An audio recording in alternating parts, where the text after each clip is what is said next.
Today we have an impossible job, and that is to do a combined 11 between Real Madrid and FC Barcelona so far this season, from August to March.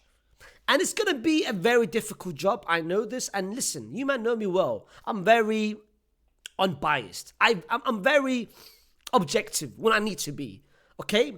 I compliment when I need to compliment, and I criticize when I need to criticize. And in today's 11, I'm going to do it with no Real Madrid goggles, with no Barcelona hatred goggles. I'm going to be doing this very objectively, and I'm going to be so real, yeah? I was doing it, and I was 9 positions, which to me was easy.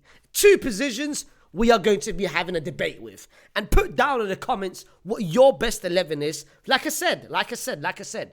Please be objective. Because I know when you're being objective, and I don't know when you're hating. When you're hating, I'm not going to engage with you. When I know you're being objective and you're putting your hatred to the side and your bites to the side, I'm gonna interact. I'm gonna comment and say, you know what, fair play. And of course, like and subscribe as well. In goal, it's between 2 goalkeepers.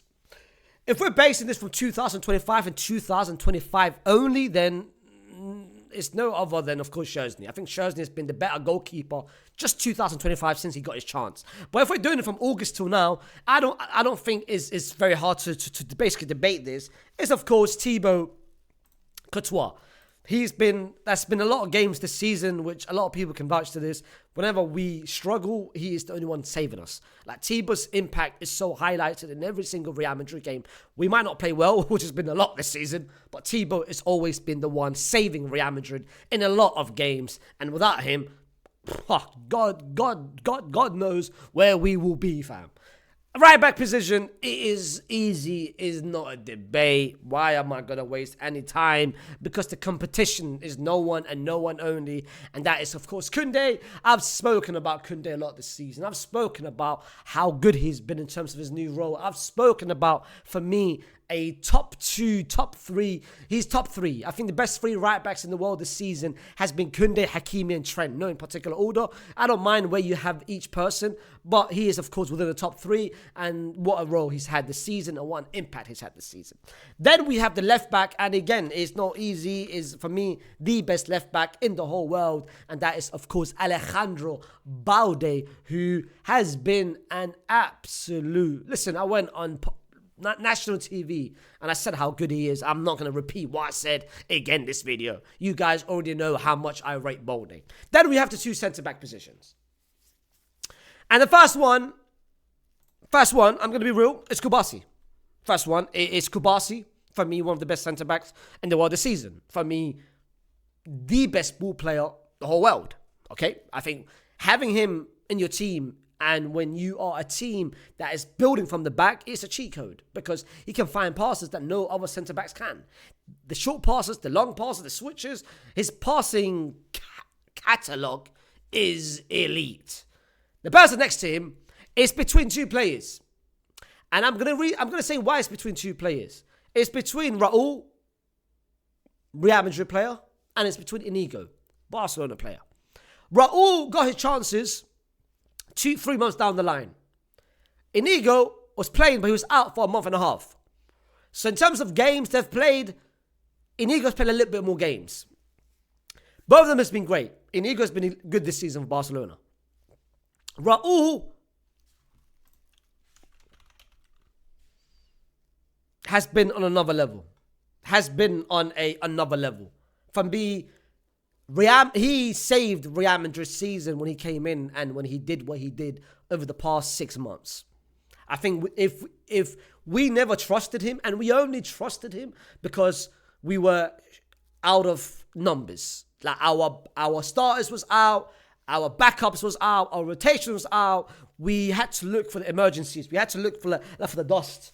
And the dust was Raul, a 21-year-old. You know, let's just bring him off the bench. Militao went out with an ACL. Let's just bring him off the bench and let's pray for the best. He came off the bench, delivered an assist in his debut game, and then since then continued and continued and continued and continued, showed leadership. This is the one thing which I've been impressed about more than anything else. We look at him, and I sometimes look at him, and I don't feel like he's been playing for just 6 months at Real Madrid. He's been playing for 6 years at Real Madrid. Like the leadership, he's telling players what to do. He's been upset at players for not tracking back. His leadership is elite. His ball playing is something, a surprise to me. The passes, he's got 2 assists this season, and it's long passes over the top, which he's been elite at. His short passes is getting better. His switches, especially to Vinicius Jr., is getting better. Awareness and positioning, his recoveries is insane. Like, having Raul and Cabasa next to each other for Spain will be a cheat code, hence the reason why he got selected for Spain, hence the reason that Spain is very fortunate to have Cabasi and Raul and Dean Hodgson for the next decade, bro. Like, they are fortunate to have 3 top centre-backs. And yes, Raul has been a top centre-backs. For me, he's been amongst 5 of the best centre-back this world, and you can't even deny it. This season, he's been on another level, on another tier, especially when he's played. You can't deny it. Like, you can't absolutely deny it. I'm giving you numbers, I'm giving you facts, and without him, where would Real Madrid be? And the crazy thing about it, this is why I always laugh about it. When he was deemed outside of Real Madrid, especially in the academy, in the La Fabrica, he was always deemed as the least natural. We had other players. Ramon, a couple of years ago, was highly regarded over him. But when Ramon got his chances, he looked nervous. When Raul got his chances, he took it, and he's saying it out there. I want to be here. They compare him to Sergio Ramos because it's true. Raul's been insane. Absolute insane. Then we have the two DMs. The 2 6s, the double pivot. And I'm going to be real. I think anyone will have the same 2 players. And that is Pedri, and that's Fede. If you guys go back to my video that I made, the top 5 Ballon d'Or contenders, none of these 2 will be competing for it. But I said it in the video. For me, if I had to pick the best 2 players in the whole world, it's Fede and Pedri. The stats sheet does it injustice. Stats does not give them what they deserve. And what they deserve is that these 2 are the best 2 midfielders in the whole world and the best important players in the whole world. Take Pedri out of Barcelona, they can't function. Take Pedri out, take Fede out, they can't function of Real Madrid. I mean, these 2 has been exceptional. I can keep going and going and going. You guys already know how much I love Pedri, even though I'm a Madrid fan. But like I said last time, there's a limited glaze. I can't go a lot above the glaze because then you would think, hey, are you sure you're a Madrid fan? And with Fede, I'm the number 1 glazer. I was there where no one else was there. I was the one in 2019 giving him praise, saying to the whole world, watch out for him, watch out for him, watch out for him. The year after that, I got cooked when I said he is the next Steven Gerrard, and now everyone's saying he's the next Steven Gerrard. I was the one saying everything about Fede, and now everyone's looking at it. I was, in 2021, I said he will compete for the Ballon d'Or. Now everyone's going for the Ballon d'Or. Like, Fede, I was there early when no one else. The Bitcoin, you know, the guy investing Bitcoin. I was there, bro. I was that guy with Fede. I said, I don't want to repeat what I said about Fede. Fede, he already knows how much I love him. Then on the right, and then we've got on the left, and we've got the 10, and we've got a striker. So this is where things are getting interesting. Yeah, things are getting interesting now. On the right, let's be real, yeah. I'm gonna make this a little interesting and makeshift. This is why I'm saying one person is missing out, which I will mention who I was thinking of. On the right, we'll put Lamine Yamal. We'll put Lamine Yamal. We'll put Lamine Yamal. We'll put Lamine Yamal. Put Lamine Yamal. Lamine Yamal. Exceptional. Like, bro, again, he, amongst 3 players for Barcelona, he can compete for the Ballon d'Or. He can compete for the Ballon d'Or. Look what he's doing. Incredible. And I've spoken, like I said, there's only 3 players that I really like at Barcelona, and that is Lamine, Pedri, and Balde. And you guys already know me with the match reviews and the watch-alongs and other videos. I've spoken how good they are. So I don't want to repeat every video. Because trust me, I'm more than happy to do it, but I'm sure you guys don't want me to repeat about Lamine, how special he is. Because special. SPECIAL. Special.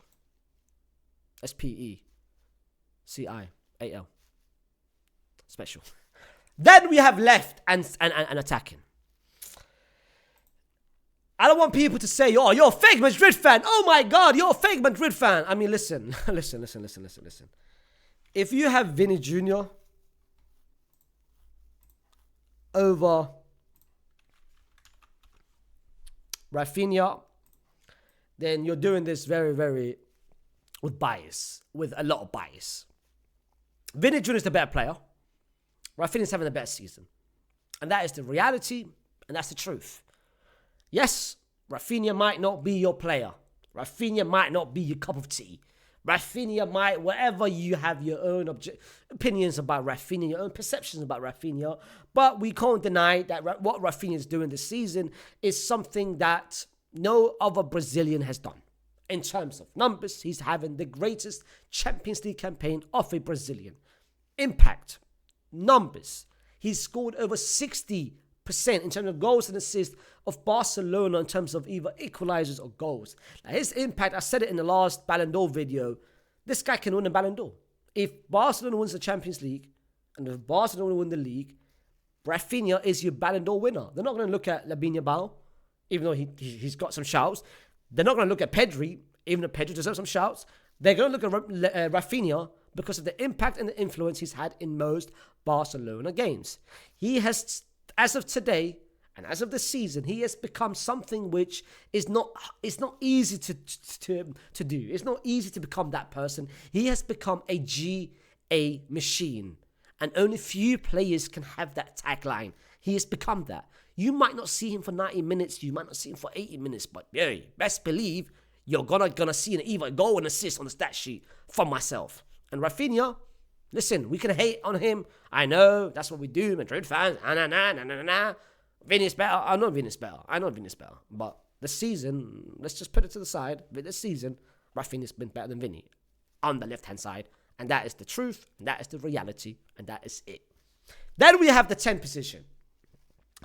And the 10 position, I'm going to say it very, very easily. It is between...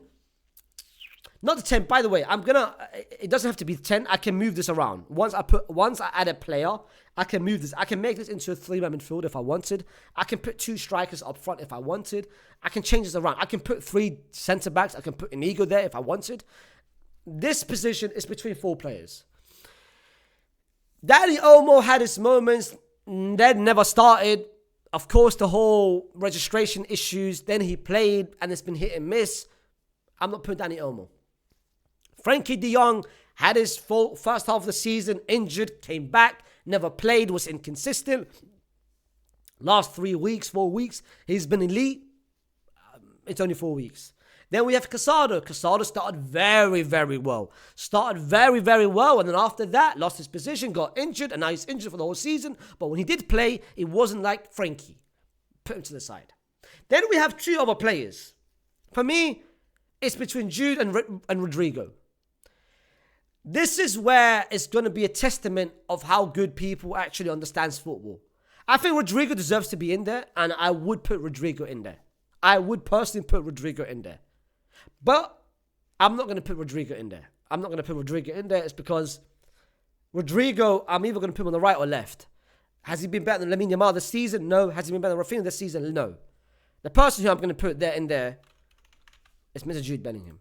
And this is where I said earlier, this is where I'm going to find out and I'm going to identify whether you actually watch football and whether you actually don't watch football. And I honestly think now in this season, 2025, your opinion of Jude Bellingham tells me a lot. It does tell me a lot.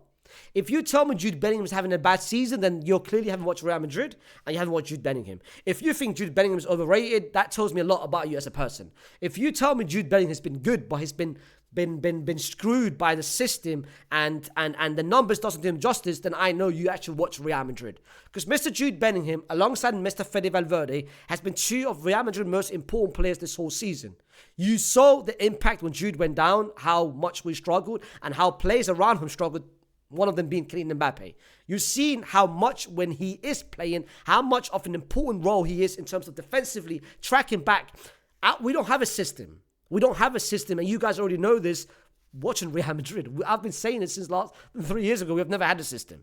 And this season, it's no different. Last season, we saw a system, but the system is Toni Kroos. Toni Kroos was the system.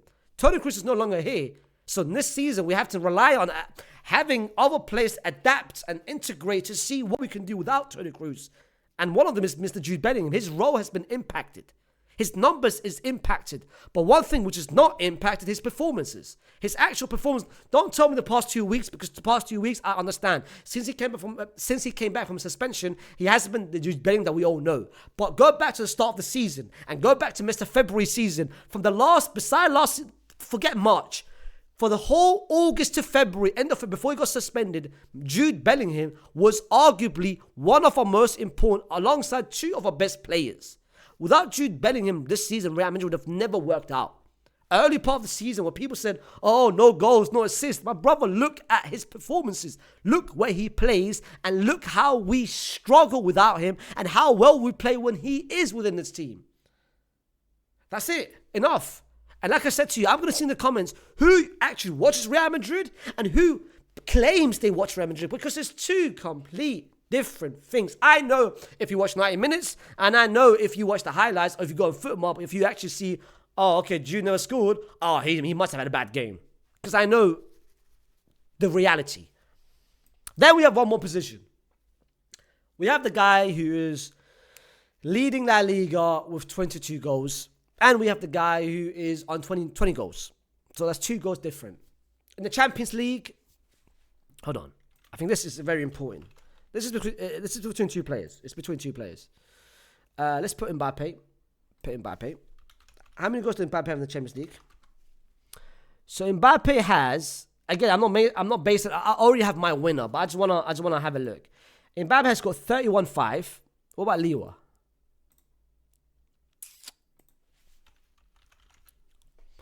And Liwa has 35.3. Okay. I mean, similar. He's got more GA. So in terms of GAs, 38 GAs. 36 GAs. Oh, wow. Only 2 GAs different. Interesting. Interesting. All right. It's between these two players. And both of them had the peak and the lowest. Liwa, the start of the season. Oh my goodness. This guy was turning back the years, fam. The way he was playing, the way he was doing. This guy thought we were seeing Ballon d'Or Liwa, fam. Bayern Liwa. And then the past 3-4 months, since November, really and truly. Sheesh. Sheesh. Wait.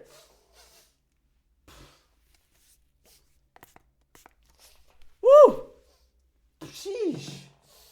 Woo. Okay. Then we have Mbappe. And Mbappe beginning of the season.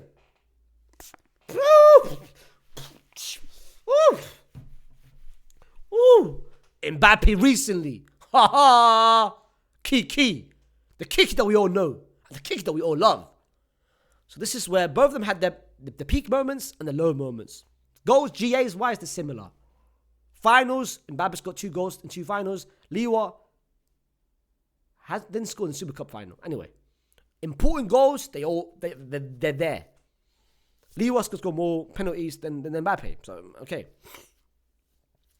I'm going to be real. I'm going to be so real. When I said earlier, this isn't, by the way, I'm gonna explain my decision with Mbappe. This isn't really a decision of I'm biased. This is not a biased selection. This is just a hear me out selection. I'm gonna look at it very, very objectively.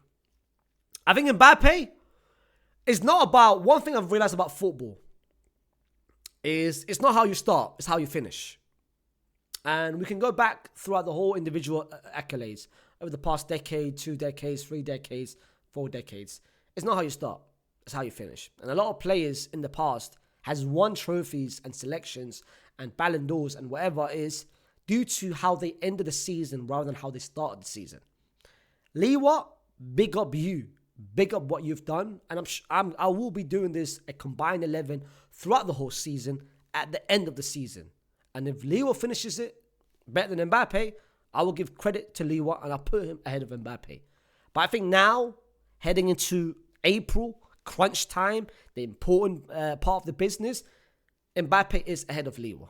You look at Lewa for the past 3-4 months, and a lot of Barcelona fans, oh my God. Beside the goal against Atleti, which of course sparked the comeback. Forget the goal. Taking that all the way back, Barcelona was fed up. They were fed up with him. They called him trash. They wanted Ferran Torres to start. Bro, you've seen in the comments everything X, Y, and Z. Mbappe over the past 3 months, he's the reason why we score goals. He's the reason that we score goals. Actually, 4 months. Since November, to be fair. Since that interview. He's the reason why we're scoring goals. So like I said to you, it's not how you start, it's how you finish it. And now, the momentum and the person who's in a better form is Kylian Mbappe. The person who is in the Ballon d'Or contention is Kylian Mbappe. If Barcelona win the Champions League and La Liga, they're not going to give it to Lewa. They're going to give the Ballon d'Or to Rafinha. If Real Madrid win the Champions League and the League, they're not going to give it to Mbappe, to Vini or Jude or Fede. They're going to give it to Mbappe. So Mbappe right now, for me, is the better player, is ranked above in terms of what it should be like. And in the combined 11 of both teams, if you wanted right now, I think any team, Barcelona fans would rather have right now Mbappe than right now Lewa. If you ask me, back in August, back in September, go back to my video in September when I made it after the first quarter, I had Lewa. Because Lewa, first part of the season was better. But now looking at it, is an easy decision. If anyone, Barcelona fans, Madrid fan, made a combined 11 right now and they had to pick their striker moving forward, Mbappe would be the better striker because right now Mbappe is in a much better form compared to Lewa. So I hope I've explained my point and that you guys are now putting all Mbappe's because that is the only really opinion that matters. But like I said, this is my combined 11 so far this season.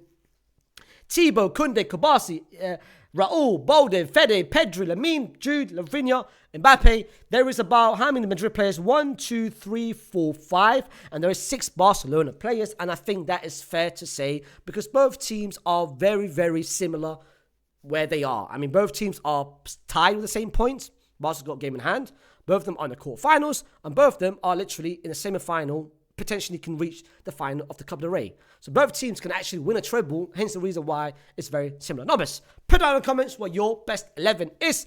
Don't forget to, of course, like the video, subscribe to the channel, and I'll see you back again. Like I said, international break is here, but I'm still giving you, man, content. Appreciate it down in the comments.